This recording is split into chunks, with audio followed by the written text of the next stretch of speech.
আল্লাহ পাক নিজেই বলছেন আল্লাহ আন্না আল্লাহ কোরা আমানত তাকাও লাফাতাহান আলাইহিম বারাকাতুমিনাস সামাওয়াত। আল্লাহ বলতেছেন যদি জমিনবাসী ঈমান আনতো, খালিস মুত্তাকি হইতো, তাহলে আমি লাফাতাহান আলাইহিম বারাকাতুস সামাওয়াত, আমি তাদের আসমান জমিনে যত বরকত সব খুলে দিতাম। সুবহানাল্লাহ।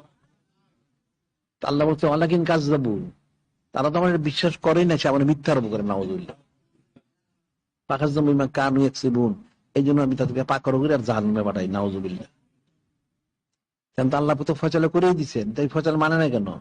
এর এই ফয়সালা না মেনে যা কাফের গোলামি করতে, কাফের গোলামি করতে আল্লাহ পাক ওনার গোলামি কর, তাহলে কুদ্দুসি ফয়সালা হবে। তো সোজা জিনিস, কঠিন তো না, কিন্তু মানুষ এগুলি করে না। সে তার দায়িত্ব পালন করে, সে আল্লাহ পাকের দায়িত্বে হাত দিতে চায়, তা কেমন হবে? যে কোনো বিষয়গুলি তো আল্লাহ পাক কুদ্দুসে ফয়সালা করেন, কুদ্দুসি ফয়সালা বুঝবে কোথেকে?